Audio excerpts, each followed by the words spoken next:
Okay, let's talk about the second stage of spiritual unfoldment. So here we've got cards 2, High Priestess, cards 9, the Hermit, and card 16, the Tower. And as a whole, this stage is called awakening. The first stage was called bondage. So let's look at awakening here. So we have the principle of subconsciousness as the High Priestess, acting through the law or agency represented by the Hermit, who represents union or response, as we'll see in a minute, to create the effect or end result of awakening, which is shown here by the tower. Specifically, the people falling out of the tower are being awakened. Looks like a destructive process, yes, and it is. Awakening is a very destructive process, but it's a much needed and highly beneficial one as well, as any true spiritual aspirant will attest to. Okay, so how does this one work? Let's look at the Tower card first. What does the Tower represent? So the Tower represents everything you've been building up throughout your life. It's your mundane personality. It's the world, it's physical world as it manifests through our senses, which we saw in the last key 15, how that was the devil, the sensory world, because it's there to blind you, to distract you from true realities, from your important soul work. So here it's the tower, and the tower is being struck by lightning, and the lightning comes from the sun, so you know it's coming from God or from a spiritual source. It's not evil. The lightning is there to do good.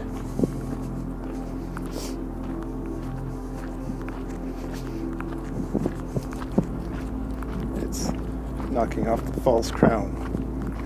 Again, Satan, the false gnosis, false light. It's clearing all the debris. It's knocking you out of your tower, out of your comfort zone.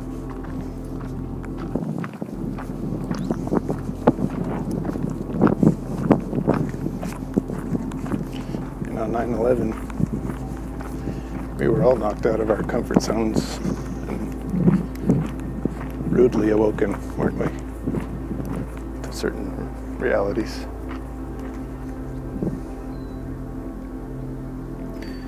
Now, the Hebrew letter associated with key 16 is the letter Pei, which means mouth, because we build up our false realities using words, word magic, spells, spelling.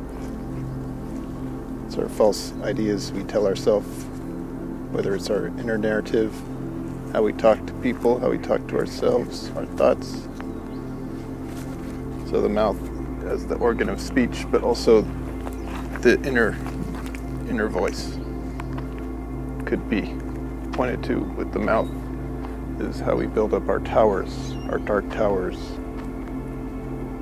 our lies, our misconceptions, through all the media propaganda that doesn't help, adding to our inner narrative and to our speech patterns.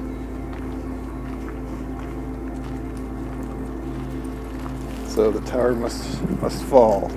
How do we do this? Let's look at principles number 2, acting through the law of number 9. So the subconsciousness acting through the law of union. Now let's look at the Hermit. So the Hermit, he's on this mountaintop, he's by himself, he's on a solo mission. Clearly a warrior. He can handle his own business, he doesn't rely on anyone else. And he represents the Hebrew letter Yod as the open palm, the palm faced up towards God, saying, gimme, gimme, gimme. He's open, so he represents union or response, because he's responsive. He's shut out the rest of the world. He's climbed the mountain. He's found stillness. He's found quiet. And so that's where he sticks out his open palm to gain the light, the lamp of Lucifer, the inner gnosis. So Yod, the open face, palm, the hand, the accepting of subconsciousness. So he can listen to his subconsciousness. He's not blocked off from it like most people. He's done the training. He's done the inner work. This is what this is all training you to do. All the cards are pointing to the same mission of training your subconscious, and then as a result having the subconscious work for you rather than you being a slave to it. And by the way, card 3, the Empress, represents this mastery over the subconscious, and she represents creative imagination, which is the goal here. Okay, so subconsciousness, the high priestess. She's also the moon, okay? You can see the crescent moon because she rules the nighttime. Again, subconscious is sleep, darkness. The Empress is really the high priestess in her more mature, pregnant form. The Empress is supposed to be pregnant. And the high priestess is a virgin because she's virgin mind. She's the raw subconsciousness before it's been trained by the magician. So like the ground before it's been tilled, it's just raw, untamed. And by the way, that's why key 8, it's a woman taming the lion, because that's the Empress herself. It's the subconsciousness that tames the animal drives, but it can only do that when the magician gives its attention to the process, drives the process. And this is through meditation and occult techniques, yoga, things like that.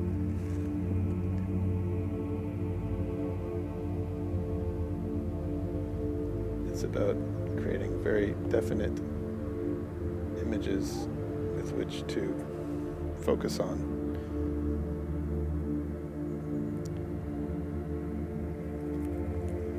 As a way for the fertile garden of subconsciousness to grow the right fruit, because it multiplies whatever impressions you send it, which is why the law, which is the law of suggestion, which is also attributed to key 8, strength.